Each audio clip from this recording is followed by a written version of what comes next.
Dans la première moitié de 1952, un avion solitaire attendait dans le désert du Nevada, fixé au sol pendant que les ingénieurs terminaient leurs préparatifs. L'aluminium de sa peau brillait sous le soleil impitoyable. Puis vint l'éclair aveuglant. Une colonne de lumière blanche inonda l'horizon. Le fuselage trembla violemment. La queue se mit à vibrer, comme si une main invisible la secouait. Le train d'atterrissage frissonna, tandis qu'une onde de choc équivalent à des milliers de tonnes de dynamite frappait la structure métallique. Un champignon atomique s'éleva majestueusement dans le ciel.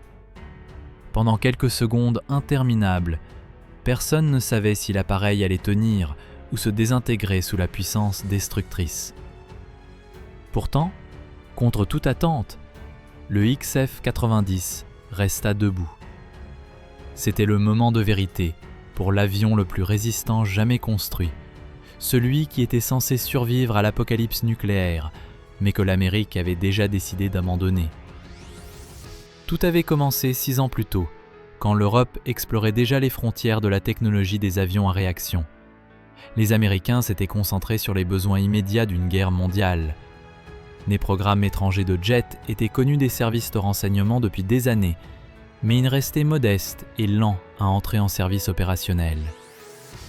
Le Messerschmitt 262 allemand et le Gloster Meteor britannique avaient démontré que les chasseurs à réaction pouvaient surpasser les avions à piston traditionnels, combinant vitesse, puissance de feu et capacité en haute altitude, d'une manière que les Alliés n'avaient jamais vue. Jusqu'à ce que ces projets prouvent leur valeur, en 1944, les jets semblaient plutôt être des curiosités que des menaces immédiates. Les priorités industrielles dictaient que l'accent soit mis sur les usines américaines produisant d'énormes quantités d'appareils déjà décisifs au combat. Passer aux jets exigeait bien plus que de nouveaux avions. Cela nécessitait du nouveau carburant, de nouvelles pratiques de maintenance et des techniques de pilotage entièrement différentes. Lockheed, cependant, expérimentait discrètement des concepts de jets depuis 1939, notamment avec le futuriste L-133, un design radical avec des ailes canard à l'avant et un fuselage intégré. Bien que trop avant-gardiste pour être construit à l'époque, le L-133 montrait l'ambition de l'entreprise et laissait entrevoir ce qui pourrait être possible dans un avenir proche. Lorsque l'armée de l'air se tint enfin seule, elle fit face au défi de rattraper son retard ou risquer d'être dépassée dans les cieux de la guerre froide. Le Strategic Air Command plaçait sa foi dans des bombardiers toujours plus grands, conçus pour opérer à des distances extrêmes sans escorte. Cette focalisation sur la capacité de frappe à longue portée sans aide clarifie les exigences pour la prochaine génération d'appareils américains. Il devait produire un chasseur capable de suivre l'énorme Convair B-36 Peacemaker, la pièce maîtresse de la flotte émergente de bombardiers stratégiques. Avec une envergure de 230 pieds, un poids maximum au décollage dépassant 410 000 livres et un rayon de combat sans ravitaillement d'environ 3900 miles, il pouvait transporter des charges nucléaires à travers les continents. Toute escorte conçue pour l'accompagner aurait besoin d'une autonomie sans précédent, d'une vitesse élevée et d'une endurance pour opérer sur des milliers de miles d'espace aérien hostile. Pour relever ce défi, des fabricants sélectionnés dévoilèrent leurs créations les plus audacieuses. Le F-86 Sabre de North American était le plus immédiatement pratique des concurrents. Ses ailes en flèche de 35 degrés, inspirées de la recherche allemande en temps de guerre, lui donnaient un avantage décisif en vitesse et en maniabilité.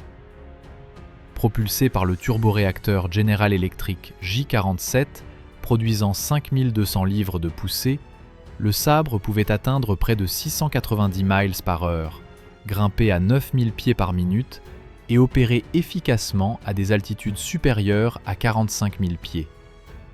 Son pédigré de combat serait prouvé au-dessus de la Corée, où il s'affronterait au MiG-15 dans les premières véritables batailles jet contre jet. De son côté, le XF-91 Thunderceptor de Republic poursuivait une approche plus radicale. Ses ailes à effilement inversé s'élargissaient vers les extrémités, une solution audacieuse au problème de décrochage aux vitesses transsoniques. Sous son fuselage se trouvait un système de propulsion hybride, un turboréacteur avec post-combustion délivrant 7000 livres de poussée, augmenté par un propulseur de fusée capable de courtes rafales d'accélération extraordinaires. Lors des essais, le XF-91 franchit Mach 1 en vol horizontal, laissant entrevoir l'ère à venir du combat supersonique. Le XP-90 de Lockheed, en revanche, ressemblait en tout point au chasseur de pénétration à longue portée. Son fuselage allongé, ses ailes en flèche et sa structure robuste suggéraient la stabilité et la persistance sur les milliers de miles que la mission d'escorte exigeait. En juin 1946, Lockheed reçut un contrat pour 2 prototypes XP-90, qui furent renommés XF-90 en 1948. Le XF-90 fut développé sous la direction de Willis Hawkins et des ingénieurs d'élite de Skunk Works. Guidé par Kelly Johnson, Skunk Works avait déjà remodelé le combat aérien avec le P-38 Lightning et allait repousser les limites du vol avec le U-2 et le SR-71. Leur force résidait dans le fait d'opérer comme une équipe compacte et d'élite, isolée de la bureaucratie conventionnelle des grands contractants de défense. Cette autonomie leur permettait de repousser les limites du design, d'expérimenter audacieusement et de livrer des avions avancés selon des calendriers agressifs. Le XF-90 reflétait cette philosophie. Chaque ligne de sa cellule démontrait une poursuite du raffinement aérodynamique et une résistance structurelle dépassant celle de ses pairs. C'était un chasseur élégant et allongé qui s'étendait sur 56 pieds 2 pouces, du nez à la queue, avec une envergure de 40 pieds et une hauteur de 15 pieds 9 pouces. S'inspirant de l'expérience du P-80 Shooting Star, il conservait la prise d'air et la disposition des ailes basses, mais introduisait des ailes en flèche de 35 degrés, un nez pointu et des stabilisateurs verticaux et horizontaux entièrement ajustables, tous destinés à fournir aux pilotes un contrôle précis pendant les longues missions. 2 turboréacteurs axiaux Westinghouse J34WE15 produisaient une poussée combinée de 6200 livres-force. À l'intérieur se trouvait un cockpit pressurisé avec un siège éjectable et une verrière en bulle, tandis que les concepteurs prévoyaient d'armer le chasseur de 6 canons de 20 mm. Le carburant interne était complété par des réservoirs montés aux extrémités des ailes, augmentant la capacité totale à 1665 gallons, destinés à fournir au XF-90 l'endurance nécessaire pour accompagner l'énorme convert B-36. C'était le premier jet américain à aile en flèche à disposer de post-combustion, de réservoirs aux extrémités des ailes en standard et de stabilisateurs entièrement ajustables. Au-delà de ses prouesses techniques, le XF-90 était également censé être une réponse à un monde en évolution rapide, où la technologie des jets remodelait déjà les cieux. La vision de Skunk Works d'un design élégant et de capacités avancées semblait se dérouler comme prévu. Mais la configuration des moteurs de l'appareil peinait à déplacer sa lourde structure.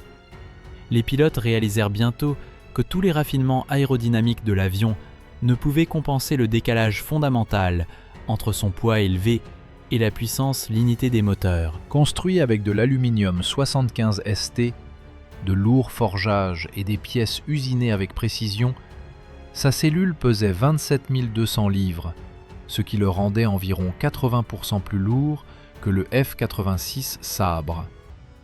Cette construction massive n'était pas un accident, mais une décision délibérée. Skunk Works avait forgé le XF-90 pour être au moins 50% plus résistant que n'importe quel avion de guerre au monde entier. Le fuselage était renforcé jusqu'à ressembler davantage à une armure qu'à un avion.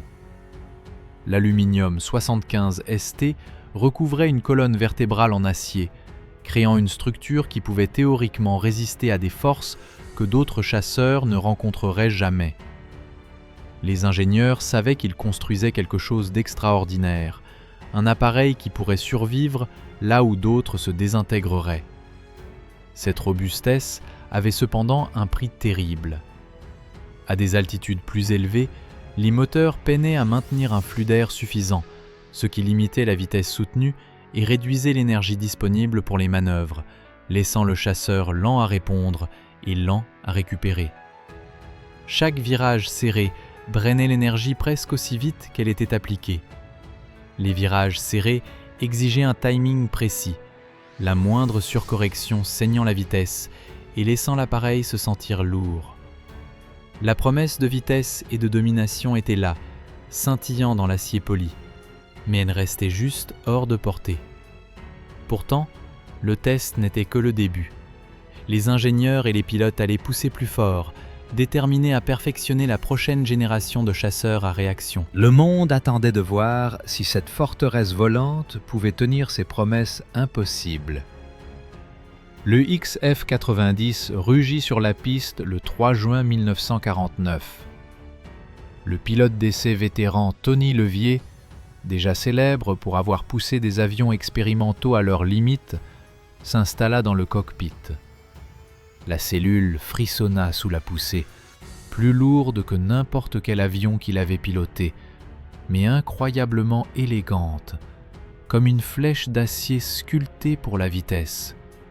En montant dans le ciel, le XF-90 répondait, mais pas avec l'immédiateté que le pilote espérait. L'accélération était lente. Même après plein gaz, l'avion semblait monter lourdement plutôt que de surgir. Les gains rapides d'altitude nécessitaient une planification minutieuse. Levier devait anticiper l'inertie de l'avion, s'engageant dans des montées avec des entrées graduelles et délibérées plutôt qu'abruptes.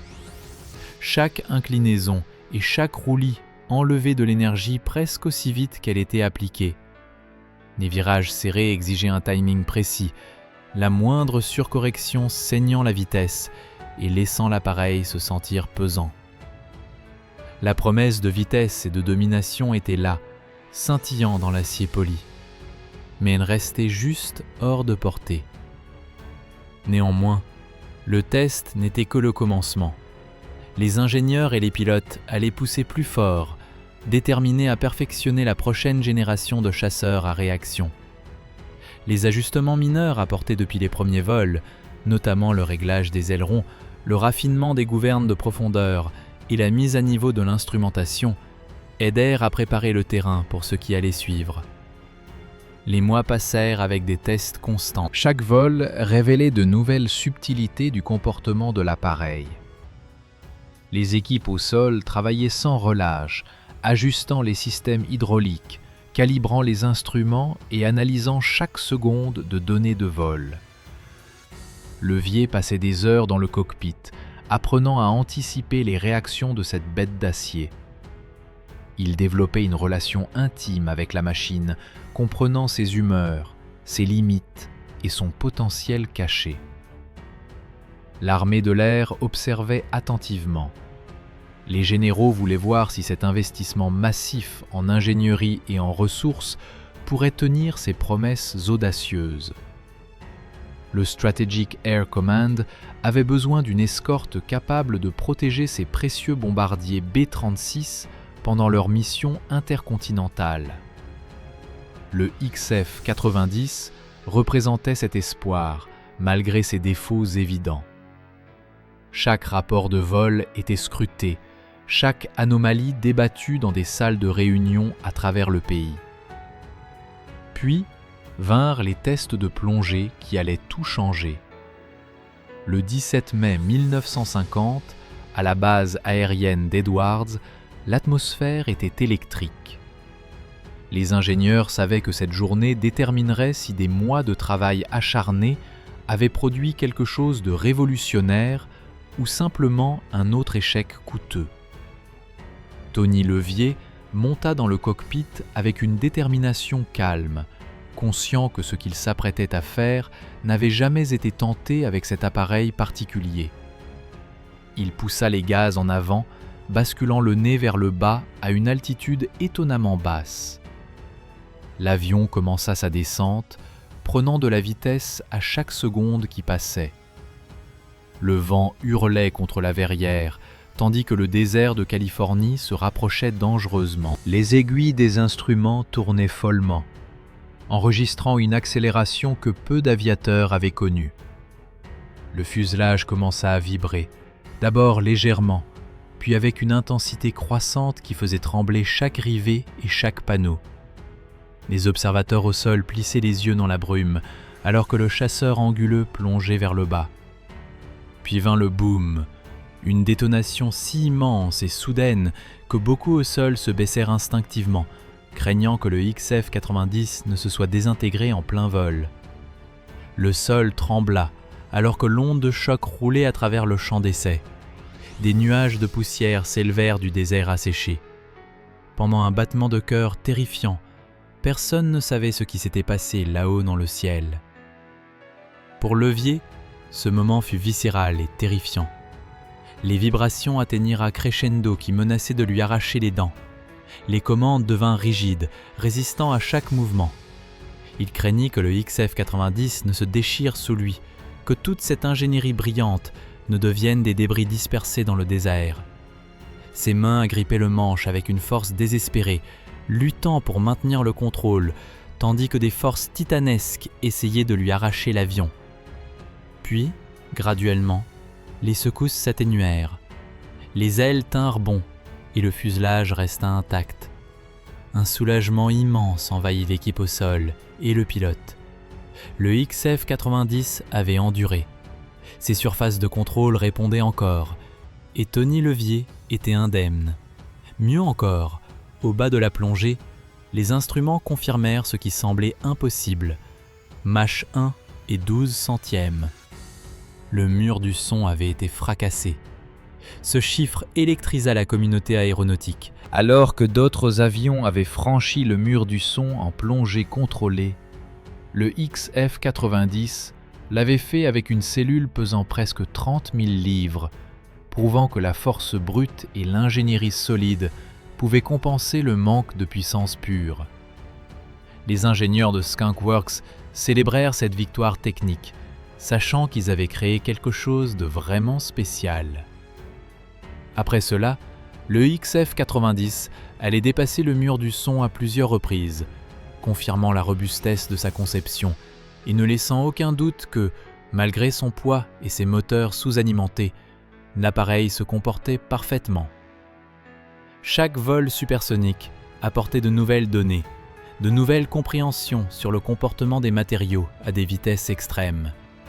Les panneaux d'aluminium 75 ST fléchissaient sous la pression, mais ne se fissuraient jamais. Le squelette d'acier absorbait les chocs avec une résilience remarquable. Les pilotes d'essai commencèrent à développer une confiance croissante dans la machine.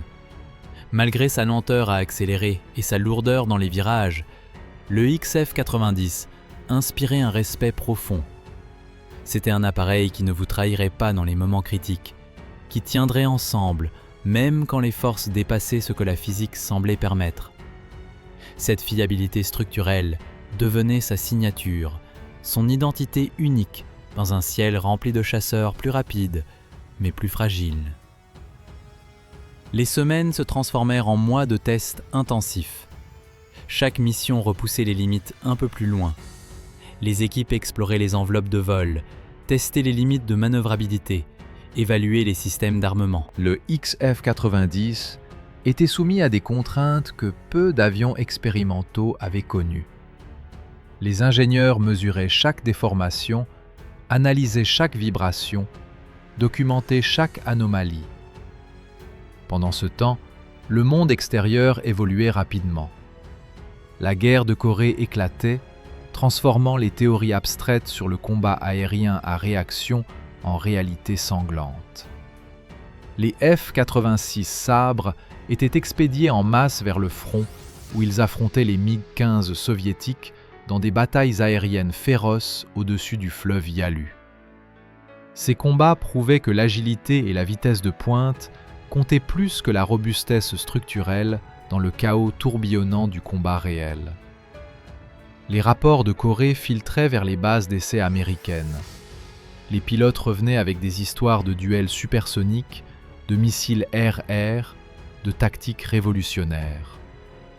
Le XF-90, malgré ses accomplissements impressionnants, commençait à sembler appartenir à une époque différente, à une philosophie de guerre différente. Sa mission d'escorte à longue distance semblait de moins en moins pertinente, alors que les stratèges militaires repensaient leurs approches. Pourtant, les tests continuaient. L'armée de l'air avait investi trop de ressources pour abandonner maintenant.